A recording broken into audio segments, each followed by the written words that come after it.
So welcome back. ഇന്ന് നമ്മൾ പഠിക്കാനായിട്ട് പോകുന്ന ടോപ്പിക് എന്താണെന്ന് അറിയട്ടെ. അത് ഞാനൊരു ക്ലൂ തരാം. സോ ഇതാണ് നമ്മുടെ ഇന്നത്തെ ക്ലൂ. ഇത് കുറച്ച് ലീഫ്ലെറ്റുകളും പാംഫ്ലെറ്റുകളുമാണ് അതിൻ്റെ കുറച്ച് ഫ്രണ്ട്സ് ഉണ്ടാക്കിയിട്ടുള്ളത്. സോ ഇന്ന് നമുക്ക് നോക്കാം എന്തൊക്കെയാണ് ഓഡിയോ വിഷ്വൽ എയ്ഡ്സ് എന്ന്, അതേപോലെ തന്നെ എന്തൊക്കെയാണ് നമ്മുടെ ലേണിംഗ് ആൻഡ് ടീച്ചിങ് പ്രാക്ടീസിനെ കുറച്ചും കൂടി ഈസിയർ ആക്കുന്ന പ്രോസസ്സുകൾ എന്നൊക്കെ നമുക്ക് ഡിസ്കസ് ചെയ്യാവുന്നതാണ്. Okay, let's move to the video. So എന്താണ് ഈ audio visual aids? Audio visual aids എന്ന് പറയുന്നത് ഞാൻ നേരത്തെ പറഞ്ഞ പോലെ നമ്മുടെ ലേണിങ്ങിനും ടീച്ചിങ്ങിനും നമ്മെ ഹെൽപ്പ് ചെയ്യുന്ന കുറച്ച് ഡിവൈസസുകളാണ് AV AIDS. So audio visual aids എന്ന് പറയുന്നത് those sensory objects and images which initiate or stimulate or reinforce learning. നമ്മളെ ഇനിഷ്യേറ്റ് ചെയ്യിപ്പിക്കുകയോ സ്റ്റിമുലേറ്റ് ചെയ്യിക്കുകയോ റീഎൻഫോഴ്സ് ചെയ്യിക്കുകയോ ചെയ്യുന്നതിനാണ് നമ്മൾ ഓഡിയോ വിഷ്വൽ എയ്ഡ്സ് എന്ന് വിളിക്കുന്നത്. സോ ഈ ഓഡിയോ വിഷ്വൽ എയ്ഡ്സ് ഇപ്പം പല ഡിവൈസസ് ഉണ്ട്. അപ്പം ഞാൻ റേഡിയോ കേട്ടാണ് പഠിക്കുന്നതെങ്കിൽ അത് ഹിയറിംഗ് ആണ്. ഞാൻ TV-യിൽ കണ്ടാണ് പഠിക്കുന്നതെങ്കിൽ അത് സൈറ്റാണ്. ഓക്കെ, സോ ഇതെന്ന് ഈ പറയുന്ന AV എയ്ഡുകൾ ഉപയോഗിച്ചാലുള്ള ഒരു ഗുണം എന്ന് വെച്ചാൽ നമുക്ക് പിന്നെയും വീണ്ടും റിവൈസ് ചെയ്യാനായിട്ട് പറ്റും. അതേപോലെ തന്നെ ക്ലാസ് കുറച്ചും കൂടി അട്രാക്റ്റീവായിട്ടിരുന്ന് കാണണമെന്ന് നമുക്ക് തന്നെ തോന്നും. അടുത്തയാണ് ഇപ്പം കോൺസെപ്റ്റ് ഓഫ് ഓഡിയോ വിഷ്വൽ എയ്ഡ്സിനകത്ത് പറയുന്നുണ്ട്. നമ്മളിപ്പോൾ ഒരു കാര്യം കേട്ടു, നമ്മളത് മറക്കാൻ സാധ്യതയുണ്ട്. ഞാനത് കണ്ടു, ഞാനത് ഓർക്കാം, ഞാനത് കണ്ടു കഴിഞ്ഞാൽ ഞാൻ ഓർക്കാം. പക്ഷേ ഞാനത് ഇൻവോൾവ് ചെയ്ത് കഴിഞ്ഞാൽ ഞാനത് മറക്കത്തേയില്ല. സോ ഇറ്റ് മീൻസ് ദാറ്റ് നമ്മൾ കുറച്ചും കൂടി ഡെമോൺസ്ട്രേഷൻ നമ്മൾ തന്നെ ചെയ്ത് നോക്കുന്ന സമയത്ത് കുറേയും കൂടി കോൺസെപ്റ്റ് നമ്മൾ മനസ്സിൽ ഓർത്ത് വെച്ചിരിക്കും. സോ ഓഡിയോ വിഷ്വൽ എയ്ഡ്സ് എന്ന് പറയുന്ന ഡിവൈസസിനെ മെയിൻ ആയിട്ടുള്ള ട്രയാങ്കുലർ പ്രോസസ് ഓഫ് ലേണിംഗ് എന്ന് പറയും. നമ്മൾ മോട്ടിവേഷൻ ചെയ്യുന്നുണ്ട്, സ്റ്റിമുലേറ്റ് ചെയ്യുന്നുണ്ട്, ആൻഡ് ഈവൻ റീഎൻഫോഴ്സ്മെൻറ്റ് ചെയ്യുന്നുണ്ട്. Basically stimulation, motivation and clarification. ഇതുവഴി നമ്മുടെ മെമ്മറി ഇമ്പ്രൂവ്ഡ് ആക്കുന്നുണ്ട്, അറ്റൻഷൻ ഇമ്പ്രൂവ് ആക്കുന്നുണ്ട്, പിന്നെ കോൺസെൻട്രേഷന്, ദെൻ ഓരോ കാര്യങ്ങൾ കോംപ്രിഹെൻഷൻ ചെയ്യാനുള്ളത് നമ്മുടെ ഒരു ഫോക്കൽ പോയിന്റിലോട്ട് മാത്രമായിരിക്കും നമ്മുടെ ശ്രദ്ധ. ബേർഡ്സ് ഐ വ്യൂ എന്ന് പറയും. ആ ഒരു പർട്ടിക്കുലർ കാര്യത്തിൽ മാത്രമായിരിക്കും നമ്മുടെ ശ്രദ്ധ പോകുന്നത്. ഇനി ഓഡിയോ വിഷ്വൽ എയ്ഡ്സ് ഞാൻ പറഞ്ഞു, ഈ പറയുന്ന പർപ്പസിനോടൊപ്പം തന്നെ കുറച്ചും കൂടി ലേണിംഗ് പ്രോസസ്സ് എഫക്റ്റീവ് ആവും, ഈസിയർ ആക്കും, പിന്നെ ഓർഗനൈസ് ചെയ്ത് വെക്കാനായിട്ട് പറ്റും, റിട്ടൺ ആയിട്ടുള്ള കമ്മ്യൂണിക്കേഷൻ അവിടെ നടക്കും, പുതിയ കോൺസെപ്റ്റുകൾ നമുക്ക് ഈസിയറായിട്ട് മനസ്സിലാക്കി കിട്ടും. ദെൻ സെൽഫ് ആക്ടിവിറ്റി, അതേപോലെ സ്റ്റുഡൻസിൻ്റെ പാർട്ടിസിപ്പേഷൻ കുറച്ചും കൂടി കൂടും, ക്ലാസ് കുറച്ചും കൂടി എൻജോയബിൾ ആകും. നല്ലൊരു ഓഡിയോ വിഷ്വൽ എയ്ഡ്സിൻ്റെ ഒരു ക്യാരക്ടറിസ്റ്റിക്സ് എന്ന് പറയുന്നത് ഓഡിയോ വിഷ്വൽ എയ്ഡ്സ് അവിടെ മീനിങ് ആയിരിക്കണം, അർത്ഥവത്തായിരിക്കണം. പിന്നെ അത് സ്റ്റുഡൻസിനെ മോട്ടിവേറ്റ് ചെയ്യണം, അത് ആക്യുറേറ്റ് ആയിരിക്കണം, വളരെ സിമ്പിൾ ആൻഡ് ചീപ്പായിരിക്കണം, അധികം പൈസയൊന്നും ആവാൻ പാടില്ല. ദെൻ അപ്രോപ്രിയേറ്റ് ആയിട്ടുള്ള സൈസ് ആവണം. അപ്പം ഞാൻ പറഞ്ഞുതരാം, ഇത് രണ്ടും എന്താണ്, ലീഫ്ലെറ്റുകളാണ്. രണ്ടും രണ്ട് സൈസ് ഉള്ളതാണ്. പിന്നെ അതേപോലെ തന്നെ അപ് ടു ഡേറ്റ് ആയിരിക്കണം, പുതിയ ടെക്നോളജീസ് ഉപയോഗിച്ചിട്ടാണ് നമ്മൾ പഠിപ്പിക്കാനുള്ളത്. ആൻഡ് കുറച്ചും കൂടി ഈസിലി പോർട്ടബിൾ ആയിരിക്കണം, എല്ലായിടത്തും നമുക്കത് കൊണ്ടുപോകാനായിട്ട് സാധിക്കണം. Customised to the type of educational material, appropriate ആയിരിക്കണം. ടീച്ചിങ് ലേണിംഗ് ഔട്ട്കമ്മിന് ആ ഒരു എഡ്യൂക്കേഷണൽ ടൂള് കുറച്ചും കൂടി നല്ലതായിരിക്കണം. പിന്നെ suitable to the material level of the learners, and ഒരുപാട് വെറൈറ്റി ഉണ്ടാവണം. അതാണ് ഞാൻ പറഞ്ഞത്, ഈ കുട്ടി ഉണ്ടാക്കിയ വെറൈറ്റി ഉണ്ടോ, നമ്മളിങ്ങനെ തുറക്കുന്ന സമയത്ത് കൊള്ളാം നല്ല സൗണ്ട്.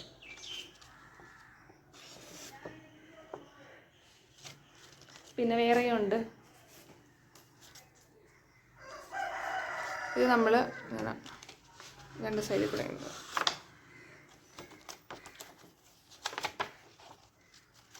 ഇതിങ്ങനെ ഇത് വായിക്കാം.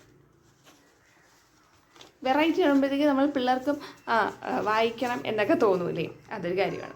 ഇനി എന്തൊക്കെയാണ് സോഴ്സസ് ഓഫ് AV എയ്ഡ്? ഗവൺമെൻറ്റിലുണ്ട്, എഡ്യൂക്കേഷണൽ ഓർഗനൈസേഷനൊക്കെ ഉണ്ട്. അത് വേണമെന്നില്ല.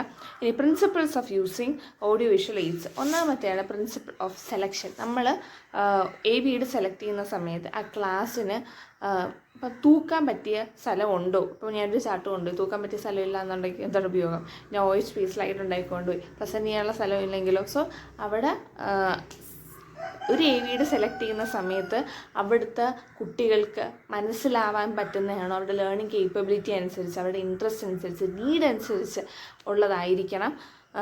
So it should be the principle of preparation. നമ്മുടെ ഏജ്, അവരുടെ മെൻ്റൽ സ്റ്റാറ്റസ്, അവരുടെ ഇൻട്രസ്റ്റ്, എബിലിറ്റി, നോളേജ്, അതെല്ലാം നോക്കുന്നതാണ് ഓഡിയോ വിഷ്വൽ എയ്ഡ്സിൻ്റെ പ്രിൻസിപ്പിൾ ഓഫ് സെലക്ഷനിൽ വരുന്നത്. ഓക്കെ, അടുത്തയാണ് പ്രിൻസിപ്പിൾ ഓഫ് പ്രിപ്പറേഷൻ. നമ്മളൊരു AV ഉണ്ടാക്കുന്ന സമയത്ത് കോസ്റ്റ് എഫക്റ്റീവ് ആയിരിക്കണം. ഒരുപാട് പെർഫെക്ഷന് വേണ്ടി നോക്കരുത്. ഭയങ്കര പെർഫെക്ഷൻ ആയിക്കൊണ്ട് കഴിഞ്ഞാൽ നമ്മൾ ആ കണ്ടൻറ്റ് പ്രിപ്പയർ ചെയ്യാനുള്ള സമയം നമുക്ക് ഭയങ്കര കുറവായിരിക്കും. പിന്നെന്താണ്, സെൽഫ് മെയ്ഡ്, ഒറ്റയ്ക്ക് സ്വന്തമായിട്ടുള്ള ക്രിയേറ്റിവിറ്റിയിൽ ഉണ്ടാക്കേണ്ടതാണ്. ലോക്കലി അവൈലബിൾ ആയിട്ടുള്ള മെറ്റീരിയൽസ് കൊണ്ട് വേണം ഉണ്ടാക്കേണ്ടത്. അടുത്താണ് പ്രിൻസിപ്പിൾ ഓഫ് ഫിസിക്കൽ കൺട്രോൾ. നമ്മുടെ ഫിസിക്കലായിട്ടുള്ള എൻവയൺമെൻറ്റിന് അനുസരിച്ച് വേണം ഒരു AV പ്രിപ്പയർ ചെയ്യാനായിട്ടുള്ളത്. ഒരു അപ്രോപ്രിയേറ്റുള്ള physical control of AV classroom and institute promote the working durability and ഒരു ഫ്രീ ആയിട്ട് നമുക്കത് ഇനി യൂസ് ചെയ്യാനും പറ്റും. അപ്പം ഞാനിപ്പം ചാർട്ട് മറ്റേ തിന്നായിട്ടുള്ള ചാർട്ടൊക്കെ ആണെങ്കിൽ കിടന്ന് ഇങ്ങനെ പറക്കും. അപ്പം അത് പിള്ളേർക്കത് ബുദ്ധിമുട്ടാണ്, അത് പ്രോപ്പറായിട്ട് വായിക്കാൻ പറ്റില്ല. അപ്പം നമ്മൾ ആ ഒരു എൻവയൺമെൻറ്റിനനുസരിച്ച് ഭയങ്കര കാറ്റുള്ള എൻവയൺമെൻറ്റിൽ ചാർട്ട് കൊണ്ട് തൂക്കിക്കഴിഞ്ഞാൽ, ഭയങ്കര കാറ്റുള്ള ഒരു എൻവയൺമെൻറ്റിൽ ചാർട്ട് കൊണ്ട് തൂക്കിക്കഴിഞ്ഞാൽ അത് പാടായിരിക്കും. ബെറ്റർ അപ്പോൾ സ്ലൈഡ് ഉണ്ടാക്കുക. അപ്പം നമ്മുടെ ഫിസിക്കലി നമുക്ക് കൺട്രോൾ ചെയ്യാൻ പറ്റുന്ന രീതിയിൽ നമ്മൾ പിള്ളേർ കുറച്ചും കൂടി ശ്രദ്ധിക്കുന്ന രീതിയിൽ വേണം AV പ്രിപ്പയർ ചെയ്യാനായിട്ടുള്ളത്. അടുത്ത പ്രിൻസിപ്പിൾ ഓഫ് പ്രോപ്പർ പ്രസൻറ്റേഷൻ. നമ്മൾ നിന്ന് പ്രസൻറ്റ് ചെയ്യുന്ന സമയം നമ്മൾ കുറച്ച് കാര്യങ്ങൾ ശ്രദ്ധിക്കണം. വാട്ട് ഇഫ് ഇതാണ് എൻ്റെ ഒരു ഫ്ലാഷ് കാർഡാണെന്ന് വിചാരിക്കുക. കുറച്ച് സൈസ് വേറെയാണ് നമ്മളത് പറയുന്നതാണ്. ഇപ്പം എൻ്റെ 3 ഫിംഗർ ഉണ്ടെന്നുണ്ടെങ്കിൽ ഞാനത് ഇങ്ങനെ താഴെ വെച്ച് പിടിക്കാം. ചിലവർ പറയും 2 വിരൽ വെച്ച് പിടിക്കാം. അത് മാഡംസ് പറയുന്ന പോലെ അവരുടെ സ്റ്റാൻഡേർഡായിട്ട് നമ്മൾ കുറച്ച് കാര്യങ്ങൾ ഇതിനകത്ത് പറയുന്നുണ്ട്. അപ്പം നമ്മൾ ചെസ്റ്റിനടുത്തോട്ട് നിന്ന് വേണം പ്രസൻറ്റ് ചെയ്യാനായിട്ട് ഉള്ളത്. എയറിൽ ദൂരെ പിടിച്ചുകൊണ്ടല്ല പ്രസൻറ്റ് ചെയ്യേണ്ടത്. ഇപ്പം ഞാനിപ്പം ഒരു ലീഫ്ലെറ്റ് ഞാനൊരു ഫ്രണ്ടിന് ഒരു സ്റ്റുഡൻറ്റിന് കൊടുക്കുകയാണെന്നുണ്ടെങ്കിൽ ആ സ്റ്റുഡൻറ്റിന് പടം വെറുതെ നോക്കിക്കൊണ്ടിരിക്കുന്നതിലുപരി ആളെ കൊണ്ടും കൂടി വായിപ്പിക്കാനായിട്ട്, അവരെയും കൂടി ആ ഒരു പ്രോസസ്സിൽ ഇൻട്രാക്ട് ചെയ്യാനായിട്ട് നോക്കിപ്പിക്കണം. പ്രോപ്പറായിട്ട് നമ്മൾ പ്രസൻറ്റ് ചെയ്യുന്ന സമയത്ത് ഓരോ AV എയ്ഡുകളും എങ്ങനെ പ്രോപ്പർ പ്രസൻറ്റ് ചെയ്യണമെന്ന് നമ്മൾ അറിഞ്ഞിരിക്കണം. എങ്കിലേ സ്റ്റുഡൻസ് കുറച്ചും കൂടി അത് ഇൻട്രാക്റ്റീവ് ആവുള്ളൂ. അത് നമ്മൾ ഓർഗനൈസ് ചെയ്ത് കീപ്പ് ചെയ്യുകയും വേണം. അടുത്തയാണ് പ്രിൻസിപ്പിൾ ഓഫ് റെസ്പോൺസ്. ഇപ്പം ഇൻ ബിറ്റ്വീൻ ഞാനൊരു AV എയ്ഡ് കൊടുത്തു, ഞാൻ കൊടുത്തു, ആ കൊച്ചിനെ കൊണ്ട് വായിപ്പിക്കാം. എന്നിട്ട് മറ്റൊരാളെടുത്ത് അതൊന്ന് സമ്മറൈസ് ചെയ്ത് പറയുക, ക്വസ്റ്റ്യൻസ് ചോദിക്കുക. അപ്പം ആൻസർ പറയുന്നെങ്കിൽ നമുക്കറിയാം അതൊരു ഗുഡ് ഫീഡ്ബാക്കാണ്, കുട്ടികൾക്കത് മനസ്സിലാവുന്നുണ്ട്. അപ്പം ഓരോ പിള്ളേരും ഓരോ രീതിയിലാണ് AV ഉപയോഗിക്കുന്നത്. അപ്പം ഞാനിപ്പോൾ ഒരു ലീഫ്ലെറ്റ് അല്ലെങ്കിൽ പാംഫ്ലെറ്റ് കൊടുത്തു കഴിഞ്ഞാൽ ചില കുട്ടികൾക്ക് അങ്ങനെ ആയിരിക്കും കൂടുതൽ മനസ്സിലാവുന്നത്, ചിലവർക്ക് ചാർട്ട് കാണിക്കുമ്പോഴായിരിക്കും മനസ്സിലാവുന്നത്. ഓരോരുത്തരും ഓരോ രീതിയിലാണ് കാര്യങ്ങൾ എടുക്കുന്നത്. അടുത്തയാണ് പ്രിൻസിപ്പിൾ ഓഫ് ഇവാലുവേഷൻ. നമ്മൾ പ്രോപ്പറായിട്ട് റെസ്പോൺസ് ഉണ്ടോ എന്ന് നോക്കുക. ഇവാലുവേഷൻ എന്ന് പറയുന്നത് എത്രത്തോളം ആ ടീച്ചിങ് എയ്ഡ് എഫിഷ്യൻസി നോക്കുന്നുണ്ട്. And also the teacher can modify their plan of audio visual aids. അപ്പം എപ്പോഴും നമ്മൾ ഇതിനകത്ത് പറയുന്നത് ആദ്യം നമ്മളൊന്ന് പ്ലാൻ ചെയ്യും, പിന്നെ നമ്മളത് ടീച്ച് ചെയ്ത് നോക്കും, പിന്നെ അതിന് ഫീഡ്ബാക്ക് എടുക്കുക, വീണ്ടും അത് റീപ്ലാൻ ചെയ്യും, റീടീച്ച് ചെയ്യും, ഫീഡ്ബാക്ക് എടുക്കുക. അപ്പം ഞാനൊരു ഞാനത് പ്ലാൻ ചെയ്യുമ്പോൾ ഞാൻ ഓർഗനൈസ് ചെയ്താണ് കീപ്പ് ചെയ്യുന്നത്. ഞാൻ പഠിപ്പിച്ചു കൊടുക്കുമ്പം പ്രസൻറ്റേഷൻ ടൂൾസ് പ്രോപ്പറായിട്ട് യൂട്ടിലൈസ് ചെയ്യുന്നുണ്ട്. ആൻഡ് പിള്ളേരുടെ അടുത്ത് ക്വസ്റ്റ്യൻസ് ചോദിച്ച് അവരുടെ നിന്ന് ഫീഡ്ബാക്ക് എടുക്കുന്നുണ്ട്. അപ്പം അടുത്ത തവണ ഞാൻ ആ തെറ്റുണ്ടാക്കാതെ തന്നെ മോഡിഫൈ ചെയ്തിട്ടാണ് അടുത്ത ഒരു പ്രസൻറ്റേഷൻ ടീച്ചിങ് നടത്തുന്നത്. വീണ്ടും ഞാൻ അതിൽ നിന്ന് ലേൺ ചെയ്യുന്നൊരു സൈക്ലിക് ആയിട്ടുള്ളൊരു പ്രോസസ്സാണ്. ഇനി വേറെയും മിസ്സലേനിയസ് പ്രിൻസിപ്പിളുണ്ട്. പ്രോപ്പറായിട്ട് നമ്മൾ യൂട്ടിലൈസ് ചെയ്യണം, ലേണിംഗ് പ്രോസസ്സ് കുറച്ചും കൂടി എഫക്റ്റീവ് ആവണമെന്ന് പറയുന്നുണ്ട്. അടുത്തയാണ് types of audio visual aids. പല ടൈപ്പിലുള്ള ഓഡിയോ വിഷ്വൽ എയ്ഡ്സ് നമുക്ക് കാണാൻ പറ്റും. ഒന്നാമത്തെയാണ് ചോക്ക് ബോർഡ് അഥവാ ബ്ലാക്ക് ബോർഡ് എന്ന് വിളിക്കും. ഈ ചോക്ക് ബോർഡ് നമ്മൾ പണ്ട് കാലം മുതലേ ട്രഡീഷണൽ കാലം മുതൽ യൂസ് ചെയ്യുന്ന ഒരു ഡിവൈസാണ്. ആൻഡ് ഇപ്പം നമ്മൾ മായ്ക്കുന്ന സമയത്ത് തന്നെ കുറേ കാര്യങ്ങൾ, ഇപ്പം ചോക്ക് ബോർഡിൽ ചോക്ക് ഉപയോഗിച്ചുകൊണ്ട് ഡിഫറെൻ്റ് ആയിട്ടുള്ള കളേഴ്സിൽ പണ്ട് സാറന്മാർ നമ്മൾക്ക് പഠിപ്പിച്ചുകൊണ്ടിരുന്നത്. സാറ് വരും, ഇപ്പം ചോക്ക് ബോർഡ് തന്നെ നമ്മൾ 3ആയിട്ട് ക്ലാസിഫൈ ചെയ്യണം. 1, 2, 3. ഒന്നാമത്തെ പാർട്ടിൽ നമ്മൾ മെയിനായിട്ടുള്ള ഹെഡിങ്, രണ്ടാമത്തെ പാർട്ടിൽ സബ് ഹെഡിങ്, മൂന്നാമത്തെ പാർട്ടിൽ അതിൻ്റെ കുറേ ഡയഗ്രാംസ്. ഒന്നാമത്തെ പാർട്ടിയിലുള്ള ഹെഡിങ് നമ്മൾ എഴുതി, അതിൻ്റെ സബ് പാർട്ടുകൾ രണ്ടാമത്തേനകത്ത് എഴുതി, പടം ഉണ്ടെങ്കിൽ മൂന്നാമത്തേനകത്ത് വരച്ചു. പടങ്ങളൊക്കെ നേരത്തെ വരച്ച് കഴിഞ്ഞാൽ, ഇപ്പം നേരത്തെ പിള്ളേർ പോയി പടമൊക്കെ വരച്ചിട്ട് അപ്പോൾ ആ സമയത്ത് പിള്ളേരോട് പറയുക ബുക്ക് എടുക്കുക. അപ്പം നമുക്കൊന്ന് അപ്പം പഠിപ്പിക്കുന്ന സമയത്ത് ആ ഒരു സമയം പോത്തില്ല. ഇനി ഞാൻ ഹെഡിങ് എഴുതി, സബ് പാർട്ടെല്ലാം എഴുതിയതിന് ശേഷം അടുത്ത ഹെഡിങ്ങിലോട്ട് പോകുമ്പോൾ ഈ സബ് പാർട്ടുകളെല്ലാം മായ്ക്കണം. അതും മായ്ക്കേണ്ട എങ്ങനെയാണ്? മുകളിൽ നിന്നും താഴോട്ട് മായ്ക്കുകയാണ് ചെയ്യാനുള്ളത്. ഇനി ഈ ഫസ്റ്റ് പാർട്ടിലുള്ള കണ്ടൻറ്റ് ഏറ്റവും അവസാനം ഒന്ന് സമ്മറൈസ് ചെയ്തതിന് ശേഷമേ മായ്ക്കാവുള്ളൂ. ഇനി നമ്മൾ സംസാരിക്കുന്ന സമയത്ത് ഞാൻ ക്ലാസ് എടുക്കുവാണ്, ഞാനിപ്പം ഒരു കാര്യം എഴുതിക്കൊണ്ട് സംസാരിക്കാൻ പാടില്ല. എഴുതി കഴിഞ്ഞതിന് ശേഷം വേണം എഴുതി നിന്ന് കുട്ടികളോട് സംസാരിക്കാനുള്ളൂ. ഒരു അഡ്വാൻറ്റേജ് എന്ന് പറയുന്നത് കോസ്റ്റ് എഫക്റ്റീവാണ്. നമുക്ക് അർത്ഥമാറ്റിക് പ്രോബ്ലംസൊക്കെ, മാത്സൊക്കെ കുറച്ച് എഴുതാനായിട്ട് പറ്റും. പിന്നെ എപ്പോഴെങ്കിലും നമുക്കൊരു മിസ്റ്റേക്ക് പറ്റി അപ്പം തന്നെ ഇറേസ് ചെയ്യാൻ പറ്റും. പിന്നെ നമുക്ക് കുറേ പുതിയ കണ്ടൻറ്റുകളും പിള്ളേരുടെ ഇൻട്രസ്റ്റിനനുസരിച്ച് മാറ്റിക്കൊണ്ടേ ഇരിക്കാൻ പറ്റും. പിന്നെ ഒരു ഡിസഡ്വാൻറ്റേജ് ആയിട്ട് പറയുന്നത് കുറച്ചും കൂടി സമയം പോകും, നമ്മൾ എഴുതുന്നതിൻ്റെ സമയം. പക്ഷേ അതേസമയം അഡ്വാൻറ്റേജ് ആയിട്ട് പറയുന്നത് നമുക്ക് കുറേയും കൂടി നാളെ പ്രസൻറ്റ് ചെയ്യാനായിട്ടും സാധിക്കും. കുറച്ചും കൂടി ബെറ്ററായിട്ട് കാര്യങ്ങൾ പിള്ളേർക്ക് മനസ്സിലാക്കി കൊടുക്കാനായിട്ട് സാധിക്കും. ആൻഡ് നോട്ട് പ്രിപ്പയർ ചെയ്യാനായിട്ട് പിള്ളേർക്ക് അപ്പം തന്നെ നോട്ട് എഴുതിയെടുക്കാൻ പറ്റും. പിന്നെ വേറെ ഡിസഡ്വാൻറ്റേജ്, ഈ പൊടിയൊക്കെ വരുന്ന സമയത്ത് റെസ്പിറേറ്ററി പ്രോബ്ലംസ് ഉണ്ടാവാനുള്ള ചാൻസ് ഉണ്ട്. ആൻഡ് ഇതിനകത്ത് ഇതാണ് പറയുന്നത്. നമുക്ക് നോക്കാം. ഒരു ചോക്ക് ബോർഡ് ബേസിക് ആയിട്ടുള്ള കാര്യങ്ങൾ, സർഫസ് കുറച്ചും കൂടി ഹാർഡായിട്ടായിരിക്കും ഇരിക്കുന്നത്. കുറേ തവണ യൂസ് ചെയ്ത് കഴിഞ്ഞാൽ അതിൻ്റെ ബാക്ക്ഗ്രൗണ്ട് ഇത്തിരി റഫായിട്ട് വേറെ ഇത്തിരി വൃത്തികേടായിട്ട് തോന്നത്തില്ലേ, അത്. പിന്നെ ഇത് പണ്ട് കാലത്തേ ഉള്ള സാധനമാണ്, വിസിബിലിറ്റി പ്രശ്നമാണ്. അത് നമ്മൾ ഇടയ്ക്കിടയ്ക്ക് ആ ബ്ലാക്ക് ബോർഡ് അപ്ഡേറ്റ് വൃത്തിയാക്കിക്കൊണ്ട് ഒരു കൊടുക്കണം. പർപ്പസ്, ടൈപ്സ്, ചിലത് magnetic board, lobby board, black അല്ലെങ്കിൽ ഗ്രീൻ ഗ്ലാസ് ബോർഡൊക്കെ ഉണ്ട്. പിന്നെ ചോക്ക് ബോർഡ് പ്രിപ്പയർ ചെയ്യുന്ന സമയത്ത് കളേർഡ് ആയിട്ടുള്ള ചോക്കൊക്കെ നമ്മൾ ഉപയോഗിക്കണം. എപ്പോഴും സ്ട്രെയിറ്റ് ആയിട്ട് ലൈനിൽ വേണം എഴുതാനായിട്ടുള്ളത്.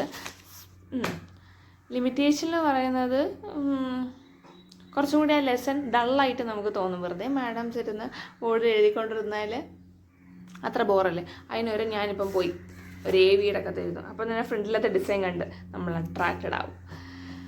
അടുത്തയാണ് ചാർട്ട്. എന്താണ് ഈ ചാർട്ട്? ചാർട്ടിനകത്ത് പ്രത്യേകിച്ച് സൈസൊക്കെ ഉണ്ട്. 90 സെൻറ്റിമീറ്റർ ഇൻറ്റു 70 അല്ലെങ്കിൽ 60 സെൻറ്റിമീറ്റർ ഇൻറ്റു 50 സെൻറ്റിമീറ്റർ വരുന്നത്, 50 സെൻറ്റിമീറ്റർ. സോ ഇത് നമ്മളായിട്ട് പ്രിപ്പയർ ചെയ്യേണ്ട ആവശ്യമൊന്നുമില്ല, കാരണം ഓൾറെഡി കടയിൽ നിന്ന് അങ്ങനെ പ്രിപ്പയർ ആയി കിട്ടുന്നതാണ്. ചാർട്ട് എന്ന് പറയുന്നത് നമ്മൾ ഒരു സൈഡിൽ മാത്രമേ എഴുതുന്നുള്ളൂ, മറ്റേ സൈഡിൽ നമ്മൾ എഴുതുന്നില്ല.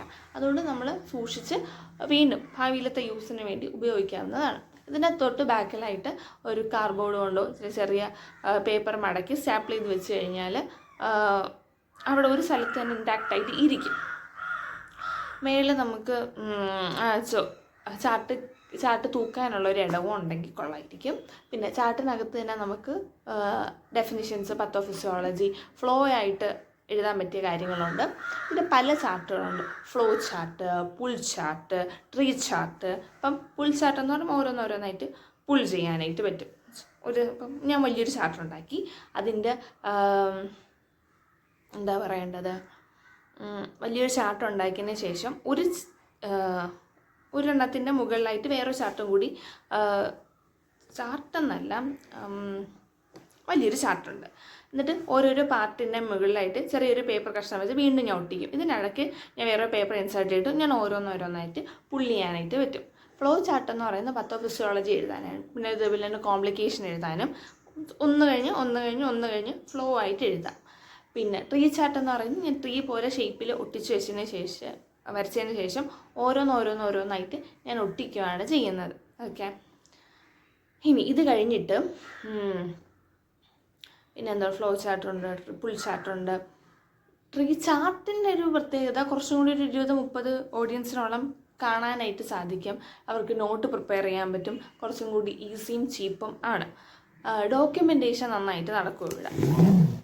ടൈപ്പ് ഓഫ് ചാർട്ട് തന്നെ flow chart, flip chart, table chart, പിന്നെ cause and effect chart, chain chart, evolution ചാർട്ടൊക്കെ ഉണ്ട്. Pull chart, tabulation chart. ഇപ്പം നമുക്ക് ടേബിൾ വരച്ചതിന് ശേഷം ഇത്രയും നമ്പർ ഓഫ് വുമൺ ആ ഒരു നാട്ടിലുണ്ട്, ഇത്രയും ഗേൾസ്, ചിൽഡ്രൻസ്, അങ്ങനെ നമുക്ക് ചെയ്ത് ടേബിളായിട്ട് നോക്കാൻ പറ്റും. പിന്നെ ചാർട്ട് പ്രിപ്പയർ ചെയ്യുന്ന സമയത്ത് ഒരുപാട് ഡീറ്റെയിലിംഗ് പാടില്ല. നമ്മൾ എഴുതുന്നതിൻ്റെ കൂടെ തന്നെ ഫോട്ടോ ഒട്ടിച്ച് പോകുന്നത് ഇറ്റ്സ് നോട്ട് അപ്രോപ്രിയേറ്റ്. പിന്നെ എപ്പോഴും ക്യാപിറ്റൽ ലെറ്റർ മാത്രമേ യൂസ് ചെയ്യാവുള്ളൂ. പ്രോപ്പറായിട്ടുള്ള സ്പേസിങ് ഉണ്ടാവണം. അപ്പം ഞാൻ ഒരു ചാർട്ട് എടുത്തു.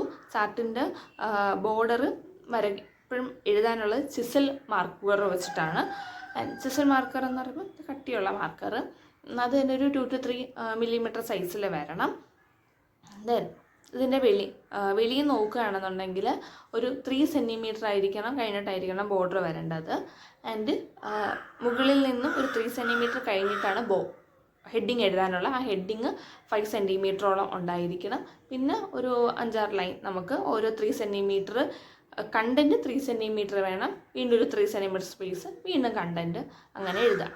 ഓക്കെ, പിന്നെ ചോക്ക് ബോർഡിനകത്ത് പറയാനുള്ള കാര്യം, നമ്മൾ എഴുതുന്ന സമയത്ത് ചോക്ക് ബോർഡ് നമ്മളൊരു 2/3 വരെ എഴുതാൻ പാടുള്ളൂ.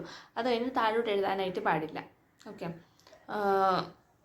മുകളിലോട്ട് നമുക്കിങ്ങനെ എഴുതാം, എന്നിട്ട് താഴെ വരെ എഴുതാം. കാരണം പിള്ളേരെ ശ്രദ്ധിക്കില്ല. പിന്നെ ഒരു അഡ്വാൻറ്റേജ് എന്ന് പറയുന്നത് ലാർജ് ആയിട്ടുള്ള പോർഷൻ നമുക്ക് സമ്മറൈസ് ചെയ്യാനായിട്ട് പറ്റുമെങ്കിലും പ്രോബ്ലംസ് കുറച്ച് പോയിന്റ് മാത്രമേ നമുക്കൊരു ലിമിറ്റേഷനുണ്ട് എംഫസൈസ് ചെയ്യുന്നതിന്. വലിയ കാര്യമാണെങ്കിൽ പോലും നമുക്കത് കട്ട് ഷോട്ട് ചെയ്താലേ പറ്റുള്ളൂ. പിന്നെ നമുക്ക് ഒരുപാട് എഴുതാനായിട്ട് പറ്റൂല. പൂർ യൂസ് ഓഫ് കളർ കോമ്പിനേഷൻ. പിന്നെ നമ്മൾ ചാർട്ട് യൂസ് ചെയ്യുമ്പോഴും ലൈറ്റായിട്ടുള്ള കളർ വേണം യൂസ് ചെയ്യാനുള്ളത്. വെള്ള, പിന്നെ ലൈറ്റ് യെല്ലോ, പിന്നെ ലൈറ്റായിട്ടുള്ളൊരു ബ്ലൂ, അതൊക്കെയാണ് ബെറ്റർ. ഓക്കെ, അടുത്തയാണ് ഗ്രാഫ്സ്. ഗ്രാഫ് എന്ന് പറയുന്നതും ന്യൂമറിക്കലായിട്ടുള്ളൊരു സ്റ്റാറ്റിസ്റ്റിക്കൽ ഡേറ്റയാണ്. അവിടെ കുറേ ഡോട്ട്സ്, ലൈൻസ്, ഷേപ്സ് അതെല്ലാം പ്രസൻ്റ് ആണ്. പലതരത്തിലുള്ള ഗ്രാഫുണ്ട്. ബാർ ഗ്രാഫ്, ഇപ്പം ബാർ പോലെ കിടക്കത്തില്ലേ. പിന്നെ ഉള്ളതാണ് ലൈന് മേളിലിങ്ങനെ നമ്മളിപ്പം കുട്ടികളെ ഗ്രോത്ത് ആൻഡ് ഡെവലപ്മെൻ്റ് ഒക്കെ നോക്കുന്ന അതാണ്. പിന്നെ pie chart, age, gender, occupation അതൊക്കെ കാണാനായിട്ട് നമുക്ക് പറ്റും. പിന്നെ ഉള്ളതാണ് പിക്ചോറിയൽ ഗ്രാഫ്. കുറേ നമ്പർ, ഓപ്പറേഷൻസ്, അഡ്മിഷന്, ഇങ്ങനെ ട്രയാങ്കിൾ പോലെയൊക്കെ വരയ്ക്കില്ല. ഇപ്പോൾ ഒരു ട്രയാങ്കിൾ വരച്ചിട്ട് 1, 2, 3 അങ്ങനെ. പിന്നെ ഇതിൻ്റെ ഒരു പർപ്പസ് എന്ന് പറയുന്നത് ഒരു ബേർഡ്സ് ഐ ഓഫ് വ്യൂ കിട്ടും. അതിനകത്ത് തന്നെ നമുക്ക് ഫോക്കസ് ചെയ്യാൻ പറ്റും.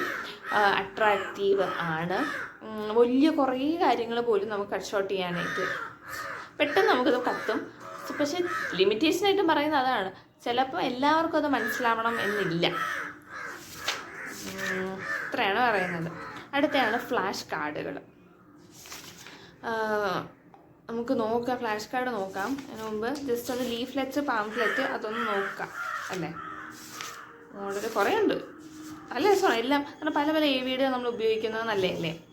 അടുത്തയാണ് ലീഫ്ലെറ്റുകൾ ഉണ്ട്, പാംഫ്ലെറ്റുകളും ഉണ്ട്. ഇപ്പം ഞാനിപ്പോൾ ഒരേ ഒരു സൈഡിൽ മാത്രമാണ് എഴുതി എന്നുണ്ടെങ്കിൽ അതെന്താണ് പാംഫ്ലെറ്റാണ്. ലീഫ്ലെറ്റ് എന്ന് പറയുമ്പോഴത്തേക്കും ഒരു സൈഡിൽ ഞാൻ എഴുതിയിട്ടുള്ളൂ. പക്ഷേ ഇതെന്ന് പറയുന്നത് പാംഫ്ലെറ്റാണ്. കാരണം ഞാൻ ഇത് 2 സൈഡിലും എഴുതിയിട്ടുള്ളതാണ്. ഇതാണ് എൻ്റെ ലീഫ്ലെറ്റ്. ഒരേ ഒരു സൈഡിൽ, ഇതിപ്പം ഒരു സൈഡിൽ മാത്രമേ കണ്ടൻറ്റ് ഉള്ളൂ, അതാണ് ലീഫ്ലെറ്റ്. അപ്പം ബാക്കിൽ നമുക്ക് വേണമെങ്കിൽ പല പടങ്ങൾ കൊടുക്കാം. കാരണം ഞാനൊരു ABHൻ്റെയൊക്കെ ഒരു വീഡിയോ ക്രിയേറ്റ് ചെയ്യാം കേട്ടോ. അപ്പം ലീഫ്ലെറ്റ് എന്ന് പറയുന്നത് ഒരു നമുക്ക് മെസ്സേജ് കുറച്ചും കൂടി കൺവേ ചെയ്യാൻ പറ്റും. ഞാനിതിപ്പോൾ ഒരാൾക്ക് കൊടുത്തു കഴിഞ്ഞാൽ അവർക്കത് ഭാവിയിലത്തേക്ക് റിവൈസ് ചെയ്യാനായിട്ട് പറ്റും. ഇത് കിട്ടണമല്ലോ എന്ന് വിചാരിച്ചാൽ ആ ഒരു പിള്ളേരുടെ ഇൻട്രസ്റ്റ് അറ്റൻഷനൊക്കെ കൂടും. കുറേയും കൂടി കാര്യം മെമ്മറൈസ് ചെയ്യാനായിട്ട് പറ്റും പാസീവായിട്ട് പറയുന്നതിനെക്കാട്ടും. പിന്നെ ഇതിനകത്തൊരു ഹെഡിങ് ഉണ്ട്, പിന്നെ സബ് ഹെഡിങ് ഉണ്ട്, കാര്യങ്ങൾ നമുക്ക് പറയുന്നുണ്ട് ഇതിനകത്ത്. ടെക്സ്റ്റ്, പിക്ചേഴ്സ്, ഇതിൻ്റെ കൂടെ തന്നെ നമുക്ക് പടങ്ങളൊക്കെ കൊടുക്കാവുന്നതാണ്. അഡ്വാൻറ്റേജ് എന്ന് പറയുന്നത് റിട്ടൺ ആയിട്ടുള്ള വേർഡ്സ് ഉണ്ട്, കുറച്ചും കൂടി കാര്യങ്ങൾ ഇല്ലുസ്ട്രേറ്റ് ചെയ്യുന്നുണ്ട്. ദെൻ കുറേ റീഡേഴ്സിന് ആ ഒരു ക്രെഡിബിലിറ്റി കുറച്ചും കൂടി ഒരു ഇൻട്രസ്റ്റ് തോന്നുന്നുണ്ട്. അങ്ങനെ ലീഫ്ലെറ്റിൻ്റെ ഒരു ലിമിറ്റേഷൻ എന്ന് പറയുന്നത് ഇല്ലിറ്ററേറ്റ് ആയിട്ടുള്ള ആളുകൾക്ക് വായിക്കാൻ പറ്റൂല. എക്സ്പേർട്ട് അല്ലെങ്കിൽ സ്കിൽഡ് ആയിട്ടുള്ള ആളുകൾക്കാണ് ഇത് കുറച്ചും കൂടി നന്നായിട്ട് എഫക്റ്റീവായിട്ട് ഉണ്ടാക്കാൻ പറ്റുന്നത്. ഒരുപാട് സമയം പോവും, ഒരുപാട് പേർക്ക് കൊടുക്കാനുള്ളതുണ്ട്. അതേപോലെ തന്നെ എല്ലാവർക്കും എത്തത്തുമില്ല, അതാണ് ഒരു പ്രശ്നം.